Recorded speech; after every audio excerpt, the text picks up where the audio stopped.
Last night, my dog took up 2/3 of the bed. I was hanging off the edge, barely covered, slightly cold, and she was sprawled out like she owned the place. And I didn't move her. I think most of you know exactly what I'm talking about. But here's what I've been thinking about lately. Why do they do it? Not just the habit of it, but what is actually going on psychologically when your dog chooses to sleep with you, pressed against your body, every single night. Because it turns out, it's not just about warmth. It's not just about comfort. It's one of the most psychologically loaded behaviors your dog exhibits. And what it communicates about your relationship is genuinely fascinating. Let's talk about it. Welcome back. Or if you're new here, this channel is dedicated to understanding what's really going on inside your dog's mind. Not surface level training tips. The deep stuff. Today we are going into the psychology of dogs that sleep with their owners. Why they do it. What it means across different types of dogs. What the science actually says, and what you should do if you're on the fence about whether to allow it. No judgment either way, by the way. This is about understanding. Let's go. The evolutionary reason. This behavior is ancient. Before we get into what it means for your dog today, we need to go back. Way back. Dogs descended from wolves, and wolves are pack animals that sleep together, not because they happen to like each other, but because co-sleeping serves critical survival functions. Shared warmth in cold environments.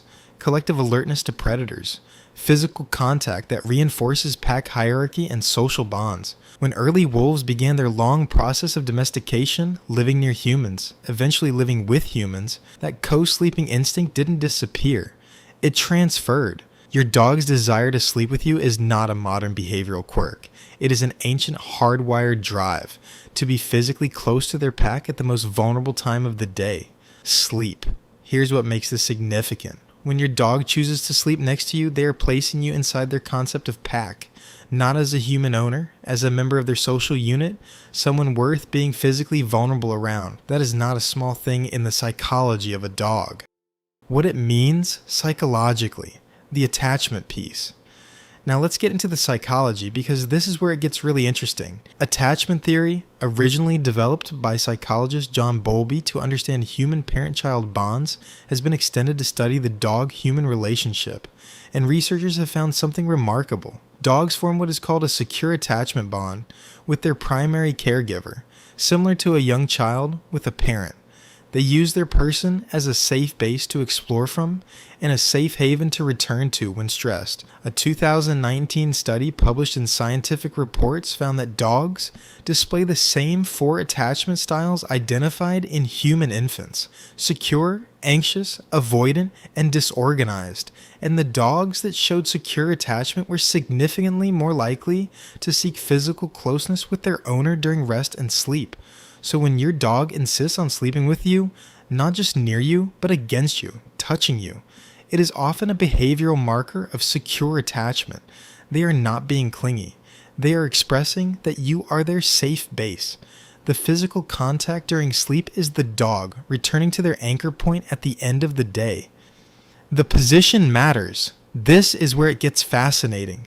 Not all co-sleeping looks the same, and behavioral researchers have started paying close attention to how dogs position themselves when they sleep with their owners, because the position tells you something. If your dog sleeps pressed against your legs or feet, this is one of the most common patterns, and it combines 2 things: physical closeness and the ability to monitor movement. Dogs that do this are often protective by nature, or have a strong herding or guarding instinct. They want to be close, but they also want to be positioned to respond if something happens. Your feet are the first thing to move when you get up. They are essentially stationed at the early warning point. If your dog sleeps against your back or side, this is deep trust. Back exposure is one of the most vulnerable positions for a dog. When they press their back against you while sleeping, they are transferring half of their alertness responsibility to you. They are saying, I trust you to watch that side. That level of vulnerability is not given lightly. If your dog sleeps on your chest or wants to be on top of you, this is often seen in dogs with high social drive or dogs with some anxiety. The weight and heartbeat of a person is genuinely regulating for them. Some behavioral researchers link this to the calming effect of deep pressure, similar to how weighted blankets work for humans with anxiety. Your body is their weighted blanket. If your dog sleeps at the very edge of the bed or near the door, they're a guardian. They want to be part of the pack sleep, but they've also self-assigned perimeter duty. This is more common in working breeds and dogs with strong protective instincts. Each position is a sentence in a language most owners don't know how to read. what it says about the dog's emotional state. Here's something that doesn't get talked about enough. Where your dog chooses to sleep and whether they seek you out at night is actually a reliable window into their emotional regulation. Dogs that are anxious or understimulated often become hyper-dependent on physical closeness during sleep. They may follow you to bed, burrow under covers, need to maintain contact throughout the night. This isn't just affection, it's self-soothing. The physical proximity is regulating their nervous system because they don't have enough internal resources to self-regulate. On the other end, dogs that are extremely avoidant of sleep contact, dogs that actively move away when you try to include them, may have had early experiences that made physical closeness feel unsafe. This is more common in rescues or dogs with unknown histories. The middle ground. The dog who chooses to sleep near you, sometimes touching, sometimes not, depending on temperature and mood, is usually your most emotionally balanced co-sleeper. They want closeness, but they're also secure enough to sleep independently when they feel like it. Think about what that tells you about your own dog right now. The trust dimension. Sleep is when dogs are most vulnerable. This deserves its own moment. Sleep is the most vulnerable state any animal can be in. You are unconscious. You cannot defend yourself.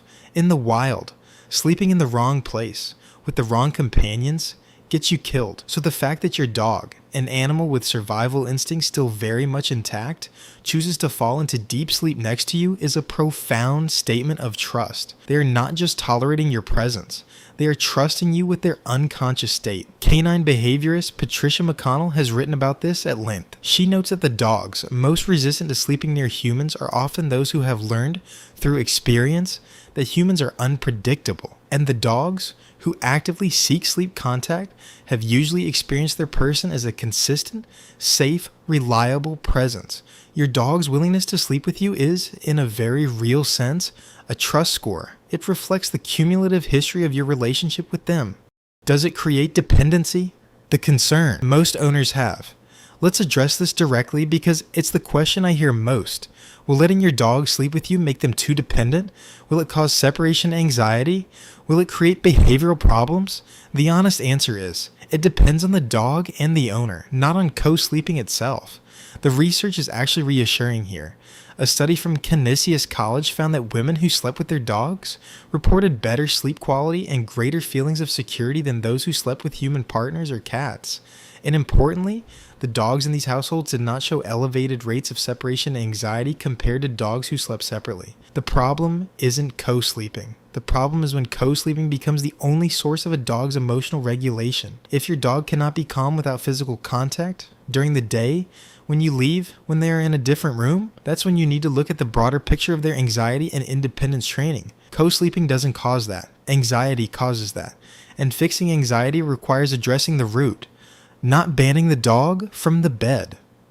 What you should know if you share your bed. Whether you're already doing it or considering it, here are the things that actually matter. 1. Make it a choice, not a demand. Your dog should be invited onto the bed, not entitled to it. Maintaining that boundary, even if you almost always say yes, keeps the dynamic healthy and prevents resource guarding around the sleep space. 2. Watch for sleep guarding. Some dogs begin to guard the bed or the owner in the bed, growling at partners, other pets, or children who approach. That is not affection. That is a resource guarding problem that needs to be addressed, regardless of how sweet they are otherwise. 3. Use it as data. Pay attention to changes in your dog's sleep behavior. A dog that suddenly stops wanting to sleep with you may be in physical discomfort. A dog that suddenly becomes frantic about maintaining contact at night may be experiencing elevated anxiety. Sleep behavior is a behavioral signal, not just a habit. 4. It goes both ways. Research has shown that the oxytocin released during sleep contact benefits the human too. Your heart rate slows. Your cortisol drops. There's a reason people feel safer sleeping with their dogs. That is real, physiological, and mutual. You are regulating each other. Your dog is not just sleeping next to you because the bed is soft.